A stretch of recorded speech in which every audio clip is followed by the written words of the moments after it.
Hello, virtual GED students. Welcome to virtual GED class. Today we are talking about unit rates, and we are in the middle. We've been doing a data analysis unit, but unit rates don't, I just kind of arbitrarily put them into data analysis because it's going to feed into something we need a little later. But unit rates is actually one of the most common types of word problems on the GED. You're sure to see a unit rate problem, and it's also easy. So yay. We are going to see a concept today that's pretty straightforward, at least. You only have to know some really basic stuff in order to be able to do it, and it's going to come up. It will come up in one shape or another on your test. And we'll see a bunch of different GED style examples. In order to really understand what we're talking about, let's first of all look at what we mean by the word unit. A unit, we've actually used this word in math before. Like I'll say to you, what is your unit? Are you in inches? Are you in meters?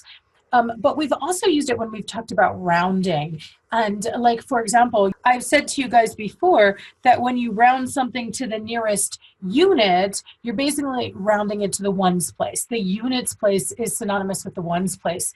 And that's the same way I'm using this word today. So when I talk about units, I'm talking about one thing, one whole thing. Okay, so that's what I mean by units. Now, what is a rate? A rate is an interchange. It's a relationship between two variables. In fact, quite frequently, we use fractions to talk about rates and ratios. Like, for example, 2 to 3. That's a fraction right there. That is also a rate. 2 for every 3. It represents an interchange between variables. Now, it could be like 2 dogs for every 3 pets. It could be 2 out of 3 doctors recommend that you take vitamin B supplements, but it's a relationship between 2 variables, okay? So now that I know what unit means and I know what rate means, let's define what a unit rate is. So we had said that a rate was a relationship, also known as a ratio. So a unit rate is a ratio, but it's a ratio where the denominator equals 1. Now, as it turns out, so this particular example I gave up here, even though this is a rate, 2 to 3, it's not a unit rate because the denominator, the bottom number, is not 1. Okay, but there's lots of unit rates out there. So not this one, but let's look at some examples. As it turns out, unit rates are all around us in the real world. And I think that's why probably the GED is so focused on them, because they really come up a lot. Let's try to think of some examples. Maricela, I'd love it if you'd turn your mic back on, because I want to come up with, when you go the world around you, we use the word rate a lot. Have you ever heard anything referred to as a rate? Yes, like the rate hours. Yeah. So are you thinking about work when you say that?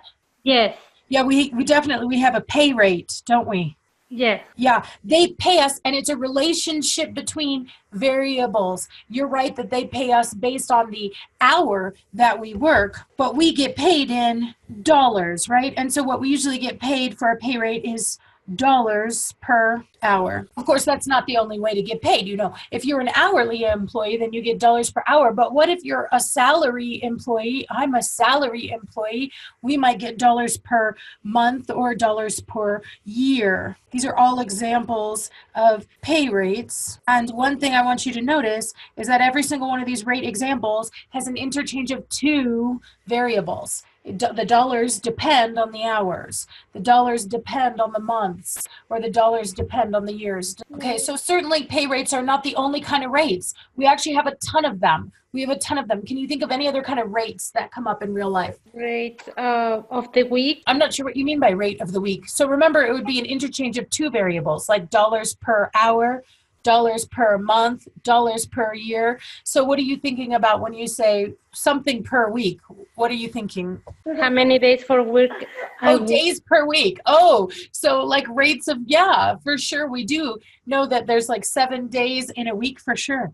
That would be an example of a rate. Days per week, days per month, weeks per year. Those are all rates, absolutely. There's also really common ones that come up in our life. Like, for example, when you drive a car, there's a couple of really, really common rates when you're driving. We've all seen speed limit signs, right? How do they measure speed? For miles?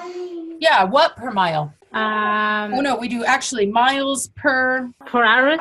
Exactly. We'll do miles per hour. Now, that's what we do in the US. If you're outside of the US, you might be doing kilometers per hour. Yes, that they do in Mexico.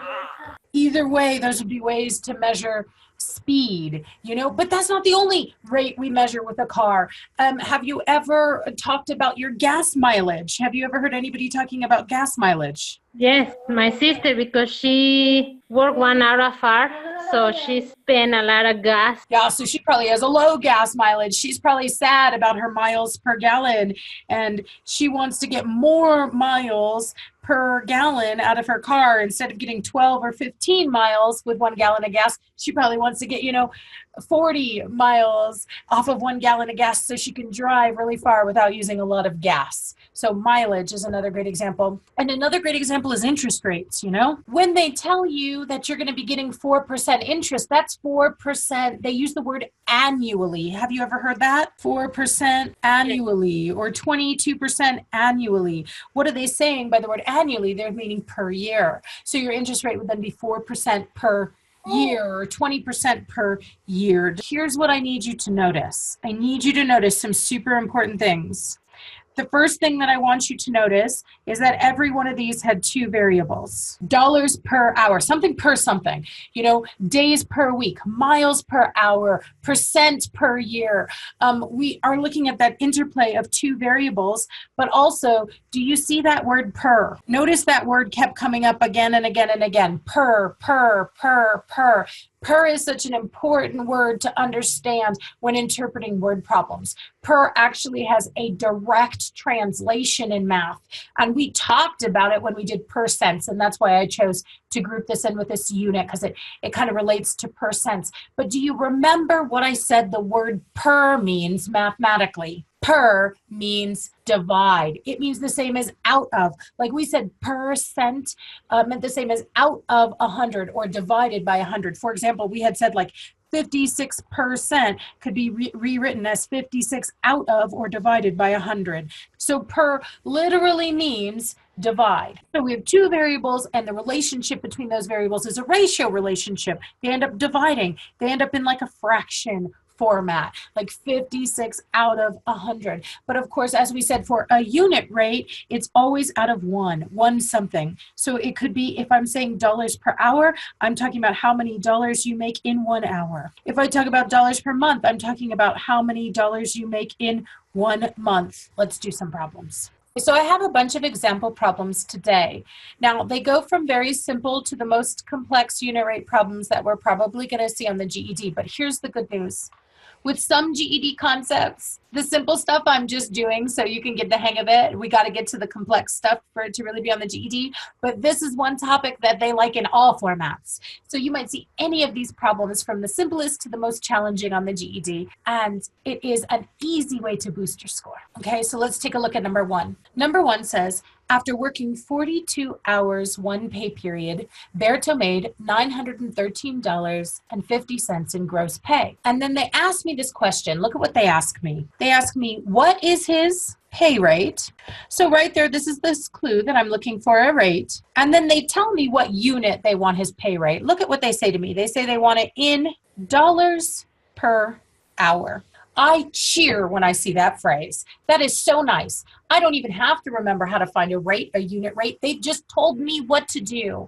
They said, if you want pay rate, take the dollars. I can do that. I could start with dollars. So Berto is making $913.50. So I'll start with the dollars.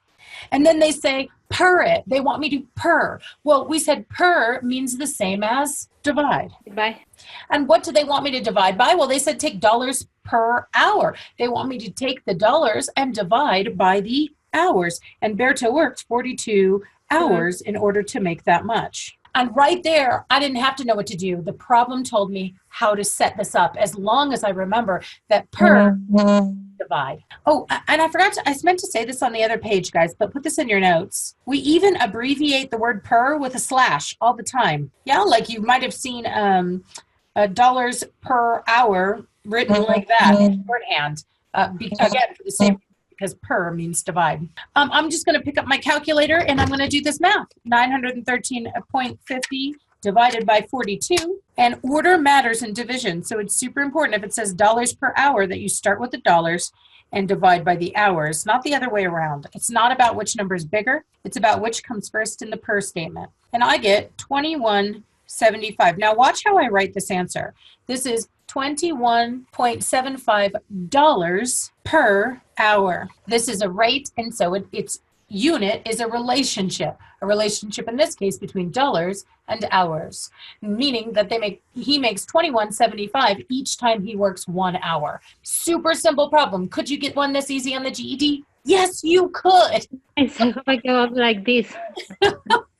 So let's look at the next one. Again, a pretty simple level. It just has a one extra skill thrown in. So let's take a look at it. It says, on a 12-gallon tank of gas, Belinda drove 380 miles. And then I say to it, what is her mileage? So we said mileage was the rate. But then look how nice I am. In miles per gallon. So they're asking me to find a rate, mileage, but they tell me what my unit is. It's miles per gallon. How kind of them. I will take the miles and I will divide by the gallons. Okay, so Maricela, help me out. How many miles did Belinda drive? 380. And we said per means the same as? Divide, I'm sorry. Divide.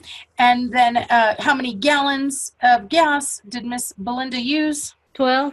12. So I'm actually going to keep my unit so you can see this. 380 miles divided by 12 gallons. I'll divide the numbers in my calculator. 380 divided by 12. And I get this 31 point yada, yada, yada, yada number that goes on and on. 31.6666. Okay, now is the time. You can see why I said it has an extra skill thrown in. What else is this problem asking me to do? Round it to the nearest 10. Exactly right. We have some rounding directions, which we always handle last. Looking at this, if we remember, the tenths place is the first place after the decimal point, so I'll cut it off right after that number, and I'll consider the next number, the one I was about to throw away. Is it big enough to matter? It sure is. It's 5 or higher, and so I will bump that guy up to 31.7. 31.7 what? Well, 31.7 miles per gallon. How's that? Very good. Very good. Easy, right? Yes. Yes, and you're going to find that they're all pretty simple, even the GED style ones. So super exciting. Let's look at number 3. Number 3 also just gets a little extra skill thrown in. It's the same nice unit rate kind of problem, but I'm going to try to hide a number from you. What a snot. So let's watch how I could try to hide some numbers from you. I see this. Kate reads 90 books each month. Okay. On average, how many books does she read each day? So now it's not as clear that I'm looking for a unit rate here, but here's the clue that I'm looking for a unit rate. It says, how many books does she read each day? They're talking about in one day. Okay, unit rates are always out of one thing. So they're looking for the books per day. Well, I know the number of books I read. I read how many books? 90. Absolutely. It says I read 90 books. But what I don't know, the number that's been hidden from me, is how many days. So I need to this, I need to divide by the number of days. But they didn't tell me about those days. What they told me was that I read 90 books each month. So they're expecting you to know how many days are in a month. Now this kind of feels like a trick question to many of my students. They're like, Kate, I don't know if you've heard, but different months have different days. Yeah, like one has 31, another one 30, and 28. Exactly. So which one should I use? Great question. Which one should I use? I would say 30. Yeah, that's exactly what I would pick too. They didn't tell me which month it was, and I would choose 30, partially because it's in the middle of all those numbers, 31, 30, 28, but partially because it's going to make my math nice. 30 is a nice round number. See that 0 on its backside? Yeah. I'm going to get a nice round answer out of it. That's the kind of math I like. So 90 divided by 30. And if this was on the GED, it would definitely be like a multiple choice, so you wouldn't have to panic about something like that. And I get 3 books per day. So we saw that this skill could come up in a word problem. Definitely, because we're dividing, we could get some ugly answers. Rounding might come up. We saw that they could try to hide numbers from us, but it's all this basic same scale of unit rates. How else could it get more complicated on the GED? I just got to tell you, the GED loves graphical displays. There are very few problems that don't have some kind of a picture attached, and they especially love tables and line graphs. And in fact, we do see tables and line graphs get involved a lot in these unit rate questions. Okay, so let's look at some GED style examples that have some pictures that accompany them. So take a look at number 4. Number 4 says, according to the table, what is the price per dozen eggs? So same exact scale. Look what they're asking me to find. They're asking me to find a price per, divide by number of dozens of eggs, dozen eggs, price per dozen. Okay, now what's going to throw you when you go to look at your table is you might say, well, there is too much information over there. That's what students tell me all the time. Like, what line do I use if they're asking me price per dozen eggs? Great question. Let's take a look. First of all, I'm looking for price per dozen. So I think I'll use one of the lines that actually has dozens involved. I've got a couple to choose from. So if I'm looking for price per dozen, I'll start with the price. So let's try this line first. The price is $7.56. And then I want to divide that by the number of dozens. Well, there's 3 dozen eggs for that, so I'll divide by the 3 dozen. Plugging that into my TI calculator, I get $7.56 divided by 3. I would get $2.52 per dozen. And you might say, well, Kate, that's only because you used the 3 dozen. How am I supposed to know to use the 3 dozen or to use the 5 dozen? And you don't know. It doesn't say. So just out of curiosity, let's go see what would happen if we use the 5 dozen, okay? So I have, for 5 dozen eggs, it's a different price. What's the price for 5 dozen eggs? $12.60. Absolutely, and we're gonna take that $12.60 then, and that was the price for how many dozen? 5 dozen. For 5 dozen, so we'll divide that by 5. And $12.60 divided by 5 gives us, look at that, $2.52 per dozen. Now, I even had a student the other day who was really thinking about it hard, and they were like, well, what if I added it together, Kate? What if I added together the prices and the dozens? I feel like that way I would include all the numbers. And do you know what happened when they added together both the prices, added together both the dozens, and then divided? They got $2.52 per dozen. So we see this kind of consistency in price, and that's what you're going to see a lot on the GED, because whether you realize it or not, this is what we call a linear relationship. When there's a consistent rate of change, when we're always going up by the same amount. So every time we buy another dozen eggs, what happens? Boom, we go up another $2.52. Buy another dozen eggs, it goes up another $2.52. It's this consistent rate of change. So I think the moral of my story was, I don't care which numbers you use, guys. If you do true math, it's going to work. You're going to get the same price per dozen. Now look though, you need to watch your wording, because number 5 is the exact same table, and I'm asking you a slightly different question. On number 5, I'm saying, according to the table, what is the price per egg? And I just taught this to my morning class this morning, and they used a number I didn't even think of to find the price per egg, and they got the same answer I did. So I'm going to ask you, Maricela, I want to do price per egg. What should I start with? For a dozen, $2.52. Sure, you did exactly what my morning class wanted to do. They said, let's start with that $2.52 per dozen, and then let's divide it by the number of eggs in a dozen. And how many eggs are in a dozen? 12. 12. And this is how my entire morning class thought of it. And I said, you guys are so brilliant. That never even occurred to me. And they got 21 cents. And I said, you know how I did it? I looked at the table, a different line, and I said, look at that. That one has eggs. Do you see how the first row has eggs in it? So I used that information. I said, I'll start with the 378 and I'll divide that by the 18 eggs. And of course, as I'm hoping you're beginning to see, whether I did it my way or I did it their way, we both got 21 cents. So again, it does not matter which line you use, you're going to get the same number. So you guys can stop it with that panic of like, which line should I use? With these unit rate problems that we're looking at here, we have this consistent rate of change. Just a fair warning to the whole internet, Maricela's already been through this with me. Some of you guys haven't. There are rate problems that are more complex than the unit rate ones we're going to look at today. So I suggest if you've never done it before, you follow up this lesson with our lesson on slope as a rate of change.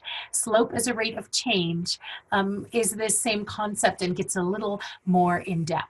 Okay, so now let's look at number 6 though. Let's still keep going through these unit rate problems. Number 6, almost the same thing. I got a word problem, but this time instead of being accompanied by a table, take a look at what I have. What is this thing you see in front of you? What is this thing called? This is a line graph. Also, this could also be thought of as the graph of a line. Okay, a line graph, a graph of a line, because of how flat it is. And we could see these word problems. We very frequently see them accompanied by graphs of lines. Why? Well, I just told you that if something has a consistent rate, it's going to go up the same amount every time. And so what that would end up looking like if I drew a picture of it is a flat line. So let's take a look at number 6. It says the line graph shows the number of patients a certain doctor's office sees in a day based on the number of physicians scheduled. How many patients does each doctor see each day? So this one's a little confusing because of the wording. It says how many patients does each doctor see each day? So weird, because it seems like they're asking me for patients per doctor per day. Like, do I have to divide twice? No, hold on a second. Let me explain to you why this says it this way. Take a look at the wording of the problem. It says the line graph shows the number of patients a certain doctor's office sees in a day. This entire line graph is just for one day already. So the one day part is already taken care of. That's the kind of data we have. What we need to figure out is the patients per doctor part of it. You might be thinking, well, where on the graph do I look? And again, I would answer you, it doesn't matter too much where you look, but you want nice numbers. You don't want in between numbers because then you have to guess. Like, for example, if I were to come up here on my line right here, you can see that on my horizontal axis, I'm somewhere between 2 and 3 doctors. Well, like, it just doesn't even make sense. 2.5 doctors to, what is that, 2.4 doctors? We can't even schedule pieces and parts of doctors anyway.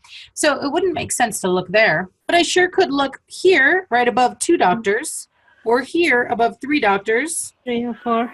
Exactly. Now you might say, well, which one's best? And I would say, well, they all give me pretty much the same answer. But if you can tell an exact point, that's where I would start. So like, for example, this one, do you see how that point is right on the line there? Yes. Yeah, it's an exact point. I can tell exactly how many patients that I treat when I have 4 doctors. When I have 4 providers, I treat exactly 60 patients. And so because that's a nice exact number, not approximated, I'd rather use that number. So I will start with the patients. We're supposed to be doing patients per doctor. So that point represents how many patients. Here's my patients axes, and we can see our number system there. So I looked straight across, and I was pointing at how many patients? 60. There we go. So we see 60 patients, and we're going to divide that by the number of doctors. Well, this doesn't say doctors down here, but it does say providers, which I hope we know is another name that they will use for doctors and physicians and such. So I'm going to take the 60 and divide it by 4. And I see that we do 50 patients per day. Now, you know, my morning class this morning had totally stopped listening to me by this point. They were like, these are so easy, I'm going to do it by myself. And I had students who grabbed these numbers here. They looked at this point and they said, oh, 30 patients when there's 2 doctors, and they did 30 patients divided by 2 doctors, and you know what they got? 15 patients per doctor. Oh, I made an error. Do you see the error I made on my last problem on my unit? I was supposed to be finding the patients per doctor, and I wrote patients per day, so I'll write patients per doctor. So once again, I'm not trying to confuse the whole internet. You're like, why'd you do the same problem twice? I'm just trying to hopefully gain your confidence that it really won't matter where you start. As long as you use accurate numbers, we're going to get the same answer. Cool. So this is going to be a super short class because we're almost done. So number 7, I'm actually preparing you for 2 types of GED questions, whether you realize it or not.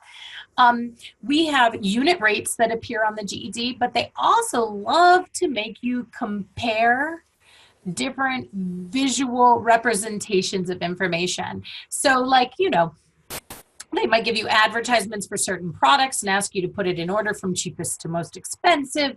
They might give you a bunch of different graphs and ask you to compare the slopes. They like to make you do comparisons. So in this case, let's take a look. It says, Fry's website shows the following options for orange juice in Prescott Valley. And this is like really from the website. I went to the Fry's website. I just Googled orange juice and I came up with 40 different varieties, okay, for different prices. And they were all different sizes. So it was really hard for me to compare the prices. And this is the kind of problem where you need this kind of a skill. So Maricela, have you ever gone shopping in the grocery store and things were different sizes? Yes, always. Yeah. So did you ever notice on the tag that they don't only have the price, they have another number? And at Fry's, it's on the top left of the tag. Have you noticed that other smaller number on the price tag? Yes. Yes.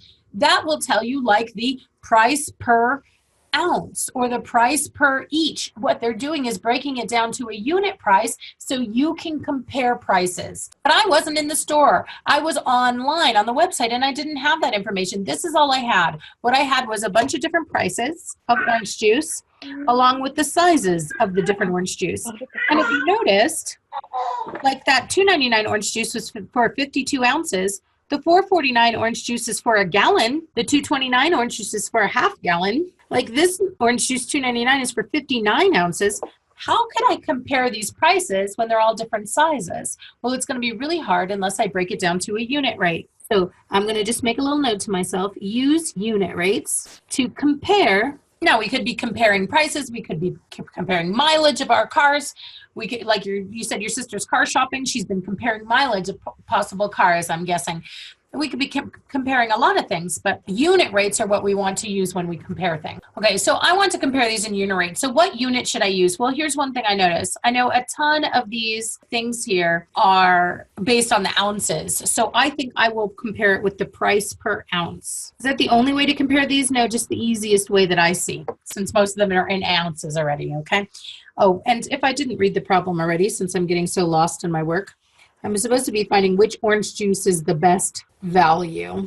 The best value. I'm comparing value. So let's do it. Let us figure out the unit rates. Now, like I said, these are real prices. They came from the real Fry's website. I did not make up these numbers, which means I might get a lot of ugly decimals in my calculator. The real world is not always pretty. And we are going to have to deal with that because that's how the real world works anyway. So here we go. First thing I'd like to figure out is the price per ounce of this Kroger Homestyle pulp. So if I'm looking at price per ounce, I'm going to start with the price. Well, according to this advertisement, this orange juice costs $2.99. And then I'm going to I'm going to divide it by the number of ounces. And this guy is a 52-ounce container. And so $2.99 divided by 52, and I see that this guy is 0.0575. And of course, this is dollars per ounce. I get this number. Now, it is a long, ugly number, right? So I can round it in order to better understand it. Money goes to 2 decimal places. So what I'm finding out is it's about 6 cents an ounce, a little less than 6 cents an ounce. Now, if I really want to compare these prices, I should get them all into the same unit. I want all of them in price per ounce. Okay, so let's move on to the next one. If I wanted the Kroger Original orange juice in price per ounce, then I would start with the price. That's easy, $4.49. But I would need to divide by the ounces. And I might be in a little bit of trouble because this is a 1-gallon container and maybe I don't know how many ounces are in a gallon. But my problem very nicely told me. Did you notice that bit of information? Yeah, 1 gallon. A gallon contains 128 ounces. So I have 1 gallon. So how many ounces do I have? I have 128. Okay, so wonderful. Now I can do this math. 4.49 divided by 128 gives me this long, ugly decimal, 0.03507, yada, yada, yada. So, okay, it's costing me about 3.5 cents per ounce. I mean, I can round that up to 4 cents an ounce, but. So next one that we have here is the Tropicana. Again, if I want the price per ounce, I'll take the price. I'll divide by the ounces. 52 and $3 divided by 52 ounces gives me 0.05769, about 6 cents an ounce again. So it's only 6 cents, right? Yeah, so the thing is Maricela, if you really saw this printed on the label, it would probably say 6 cents. because they have to round somewhere. But we have two things that just came to 6 cents. The first one and this one both came to 6 cents. Can you see that? Yes. And they are not exactly the same. Look up at the unrounded number. One of these is a bit better deal than the other. They both had a 0, yes. They both had a 5, yes. And the next number on both was a 7, yes. Do you see that? Yes. But if you kept going into these smaller, this one had a 5, this one had a 6. Yeah. Mm-hmm. So this one's a little bit cheaper, this very first one. It's not much cheaper, though. It's just a fraction of a penny cheaper. You know, so it doesn't matter that much, but technically it is cheaper. And that should make sense to us because, hello, this one was $2.99 for 52 fluid ounces, and this one was $3 for 52 fluid ounces. So I took that 1 penny and I broke it up 52 times per ounce. That 1 penny difference really doesn't make a huge deal in the long run. But let's look at the next one here. The next one is $2.29 for something weird. It says $2.29 for a half gallon, but I want it in dollars per ounce. So how many ounces is that going to be? Like, any ideas? What could we do here? 64. Yeah, where'd you get that number 64? It's nowhere on my paper. Because a gallon is 128, so it's a half gallon, it will be 64. Yeah, she said if 128 is a full gallon, then I'm going to half that number. How did you half that number? Did you just divide by 2 in your calculator or your head? And my head, it was in Yeah, look at you.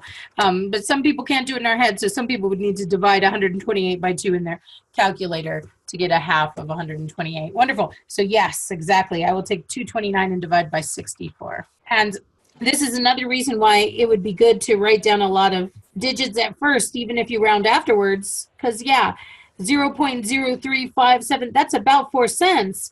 But if you look, I had another one that rounded to 4 cents. So I would have to look back at their original numbers to see which one's cheaper. Do you see what I'm saying? Yes. Help me compare these two decimals. And comparing decimals, by the way, is another skill on the GED. So help me compare these two decimals. You know, which one is, what was I looking for? The best value. What does best value mean, girl? Cheaper. Cheaper. Well, the women know. They're like, best value is cheap. We want cheap. Okay. Okay, so which one's technically cheaper? So a lot of their numbers, yeah, a lot of the numbers at first match. You know, we had a 0, we had a 0. We had a 3, we had a 3. We had a 5, we had a 5. No difference yet. But then we see a 0 versus a 7.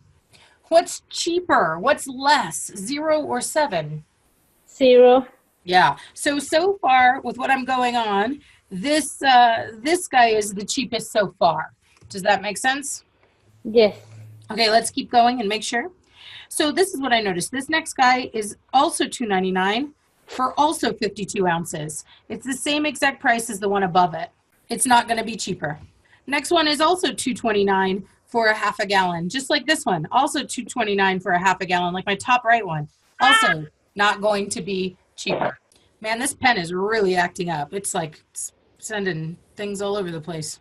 Then let's see. Have we done one like this yet? No, we haven't. So let's do $2.99 divided by the 59 ounces to get the price per ounce. And you might be thinking, dear goodness, Kate, this is a long problem. It really wouldn't take you that long if you were doing the dividing by yourself because you wouldn't talk half as much as I do.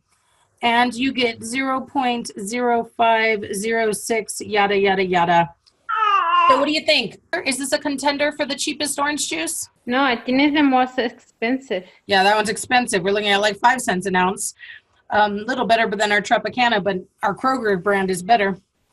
And then let's see, next one is another $3 for 52 fluid ounces. And we, right up above here, that other Tropicana was the same price, $3.52 ounces. I'm going to X that out. So if the only thing I'm looking at is price, and I'm just trying to find the cheapest orange juice, which orange juice is the cheapest for me? It'd be this Kroger brand gallon of orange juice. And don't you think Kroger should pay me money for this video?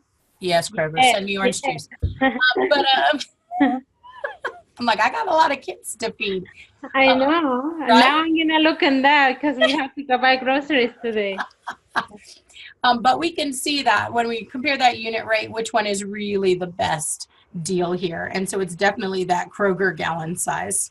And if this were on the GED, it'd probably be multiple choice, or you'd be dropping things in order. No, this is what I do all day long. I'm a mom. Yes. We're good at this game, right? I didn't notice that formula because we've been buying formula and it's cheaper when we buy the big cans at Walmart.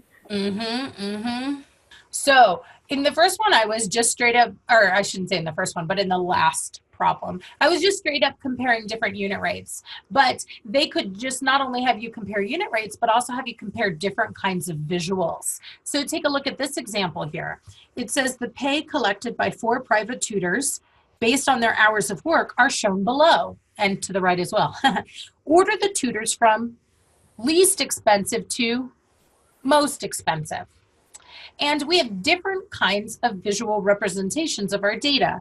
We have both tables and some line graphs. And this is just so GED typical. They want to give you your information in different forms. See if you can handle, okay?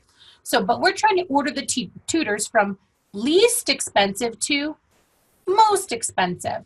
Now, if you talk about how expensive a tutor is, you would measure that in what? What would our unit be? Dollars. Dollars per what? How do you pay a tutor? Remember, a unit rate always has 2. Per hour? Yes, you pay your tutor usually dollars per hour. So when we say order them from least expensive to most expensive, we're asking you to compare that unit rate of dollars per hour. Okay, so let's start with Miss Latrice. What is Latrice's pay rate in dollars per hour? Well, I'll need to start with my dollars and per it by my hours. And students say, well, which line should I use? And I'm saying, I think they'll probably all be the same. The woman probably charges the same hourly rate. I mean, that's how hourly rates work, right? And now if you're not sure, you could do them all, but let's just pick one. So let's see. She makes $125 for 5 hours of work. So I'll take $125 and divide by 5 hours, and I would get $25 per hour. Easy, right? Now, if you did it with any of those numbers, 250 divided by 10, $25 an hour. 375 divided by 10.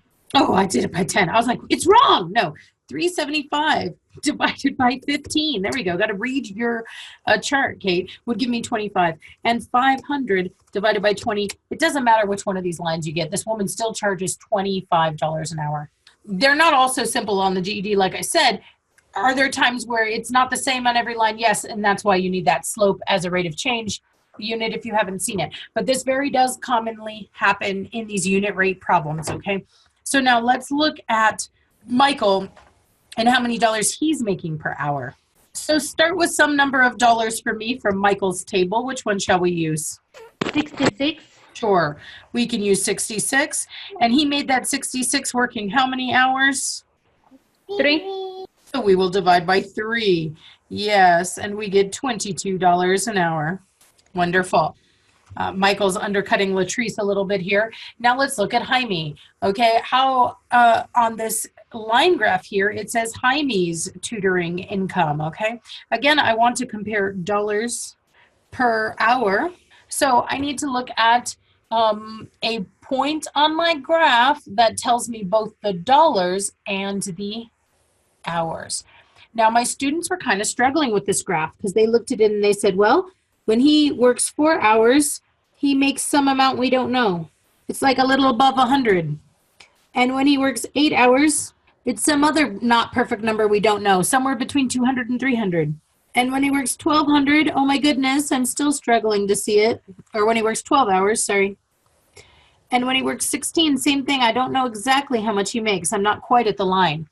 And so, you know, you're going to have to approximate when you have a not perfect graph like this.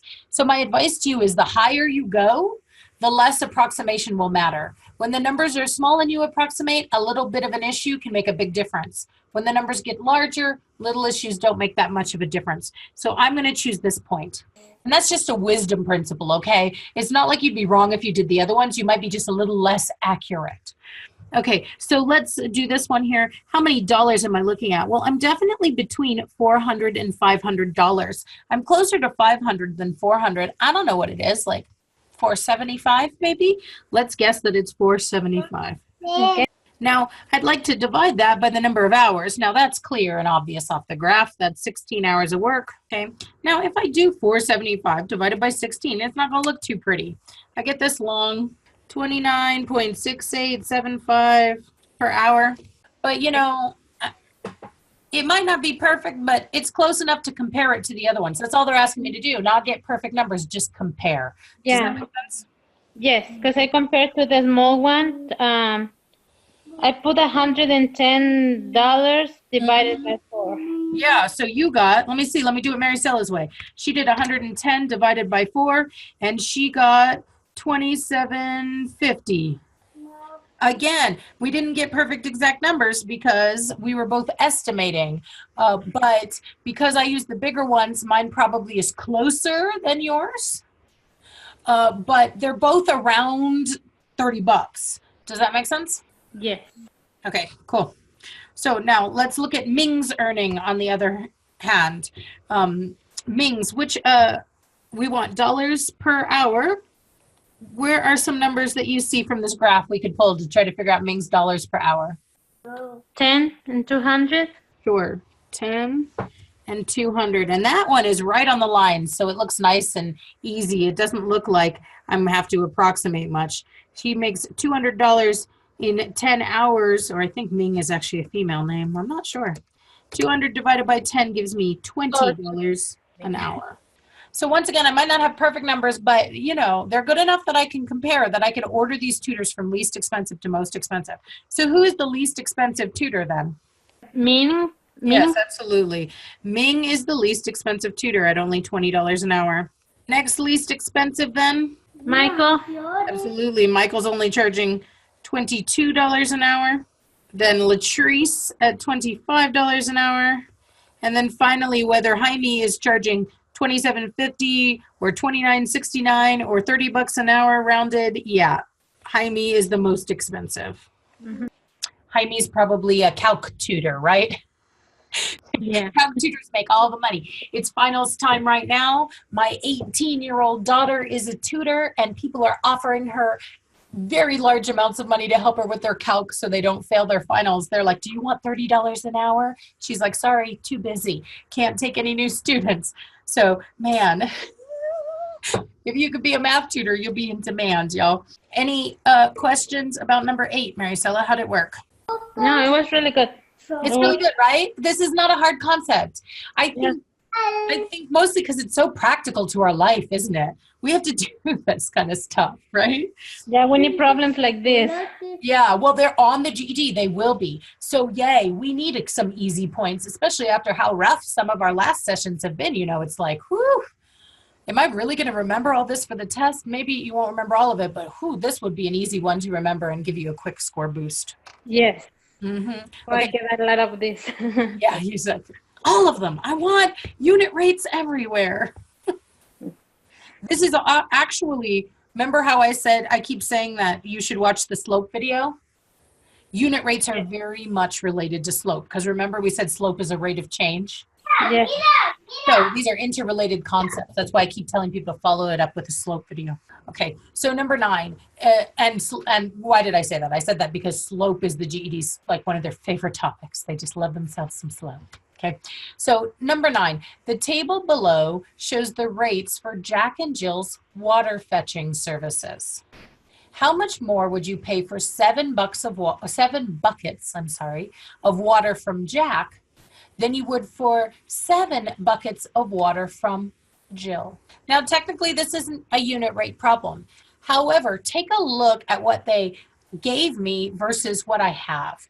I'm supposed to be figuring out how much 7 buckets of water cost. How much more would you pay for 7 buckets of water from Jack? And if I come along here to Jack's diagram, it tells me how much Jack charges for 5 pails of water, buckets, or how much he charges for 10 or 15 or 20, but dang, it doesn't tell me about 7. So what should I do? Well, one thing you can do is break it down to its unit rate first and use the unit rate to figure out 7.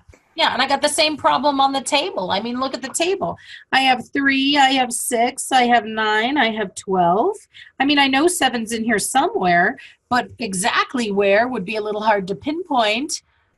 You know, so what I can do though is I can break it down to a unit rate. So that's what I'm going to do. Before I compare 7 buckets, I'm going to get them both to where it's a unit rate.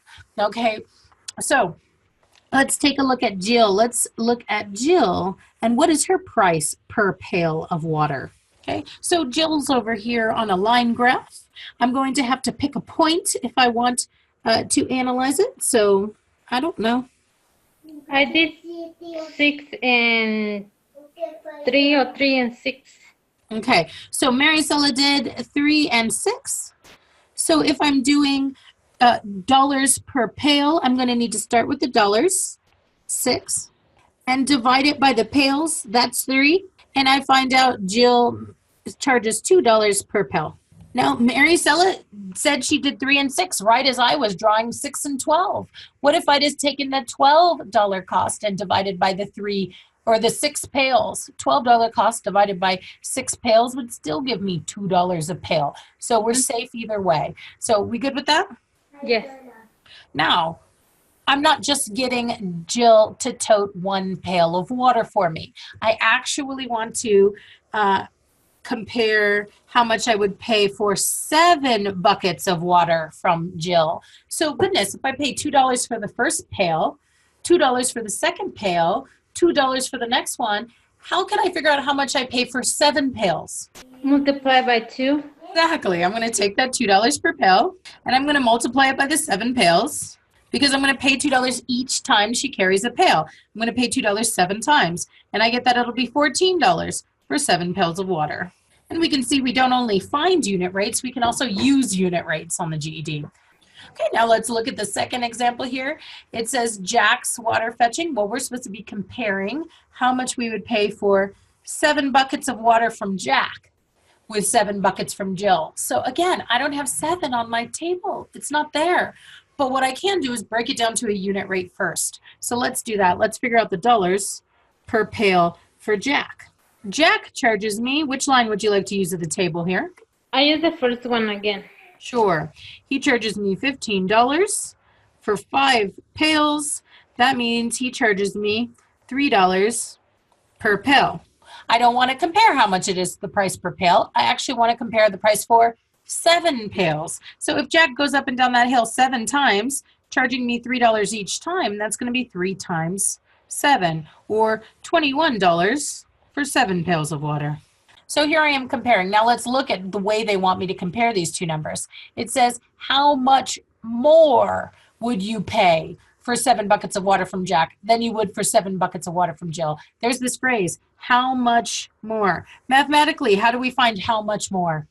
Minus $7 from 21.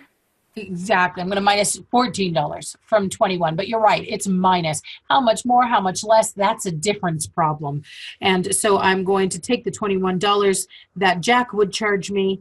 I will minus out the $14 that Jill would charge me for 7 buckets of water to compare it. And I'll find that there's a $7 difference in their prices.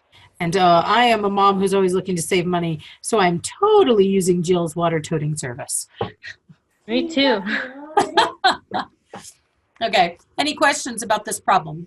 No, I love this class. I'm glad. Well, if you love this class, you're going to love the next one too. Because next class, what we're going to do is we're going to use unit rates to solve all kinds of problems. So today we mostly found unit rates.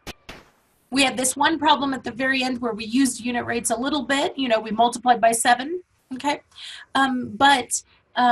Rates, ratios, unit rates come up all the time. We'll be looking at that more. So very, very practical, real world math. So I think you'll like that one as well. Well, we're done for today. Thank you for joining us today in virtual GED class. Join us next class again, where we apply rates and ratios and word problems a little bit more, digging even deeper into the style of word problems that most commonly appear on the GED. Until next time.